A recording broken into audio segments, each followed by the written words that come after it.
நாங்கள் வந்து திருச்செங்கோடு ரிக் உரிமையாளர் சங்கத்திலேருந்து வந்திருக்கிறோம். எங்கள் ரிக் உரிமையாளருக்கு இந்த கம்ப்ரஸர் விற்கக்கூடிய திருப்பூரை சேர்ந்த நபர் வந்து இங்கே திருச்செங்கோட்டில் கம்பெனி வச்சு வித்துட்டு இருக்காரு. 50 லட்சம் ரூபாய் பணத்தை வாங்கிட்டு கம்ப்ரஸர் விற்கிறாரு. வித்துட்டு அதுக்கு வாரண்டின்னு சொல்லி எங்களை ஏமாத்தி வித்துட்டு மறுபடியும் அது வாரண்டிக்காக போய் நின்னா எங்க அவரோட பணபலத்தையும் அரசியல் பலத்தையும் வச்சு காவல்துறை உதவியுடன் எங்களை மிரட்டி எங்களை வந்து கைது பண்ணக்கூடிய சூழ்நிலைக்கு கொண்டு வந்துட்டு இருக்காரு. எங்களை வந்து தொடர்ந்து உங்களுக்கு வந்து ஏமாத்திக்கிட்டு எங்களுக்கு வந்து கிடைக்கக்கூடிய வாரண்டியை வந்து கொடுக்காம ஏமாத்திட்டு இருக்காரு. திருச்செங்கோட்டில் இந்த நிறுவனம் மாதிரி ஒரு மோசடியான நிறுவனம் எதுவுமே கிடையாது. அவங்கள வந்து முற்றிலும் தடை பண்ணணும், எங்களுக்கு நிவாரணம் வேணும் அப்படின்னு கேட்டேன். ஏன்னா ஒவ்வொரு தடையும் அவர்கிட்ட மன்னிச்சு விட்டு மறுபடியும் வியாபாரம் பண்ணிட்டு அடுத்தடுத்த எங்களுடைய உரிமையாளர்கள் வந்து பல விதத்துல பாதிக்கப்படுறாரு. ஏன்னா இதை நம்பி 10 தொழிலாளர்கள் அவருடைய ஒரு ஆண்டுகளுடைய வருமானம் எல்லாம் இருக்கு. இந்த 3-4 மாசம் ஓடக்கூடிய சீசனை வச்சுதான் இன்னைக்கு டீசல் விலை, உதிரிப்பாக விலையெல்லாம் ஏறினாலும் நாங்க தொடர்ந்து விவசாயிகளுக்காக நாங்க வந்து தொழில் செஞ்சுட்டு இருக்கிறோம். இந்த சூழ்நிலையில இவங்களும் இந்த மாதிரி எங்களை பண்ணாங்கன்னா நாங்க தொடர்ந்து தொழில் செய்ய முடியாத ஒரு சூழ்நிலையில் வருது.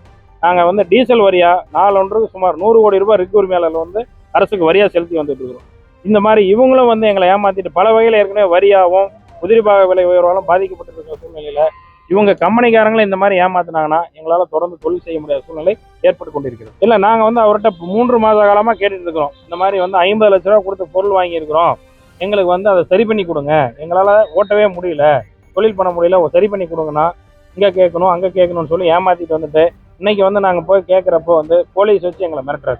இப்போ வந்து காவல்துறையில நாங்க சொல்லியிருக்கிறோம், நஷ்டீடு வந்து 18 லட்சம் ரூபாய் நஷ்டீடு கேட்டிருக்கிறோம். ஏன்னா 6 மாத காலமா இந்த கம்ப்ரஸர் வந்து தொடர்ந்து ஓட்டி எங்களுக்கு வந்து டீசல் இழப்பீடு மட்டும் 18 லட்சம், அவங்களோட ரிப்போர்ட் படியே 18 லட்சம் ரூபாய் டீசல் இழப்பீடு ஏற்பட்டிருக்குது. அதையும் எங்களுக்கு அந்த பொருளையும் சரி பண்ணி கொடுக்க சொல்லி கேட்டுக்கிறோம். இது தொடர்ந்து எங்களுக்கு சரி பண்ணி கொடுக்கலினால் நாங்கள் அடுத்து சாலை மறியலில் ஈடுபடும் என்பதை அனைத்து ரிக் உரிமையாளர்கள் சார்பாக கேட்டுக்கொள்கிறோம்.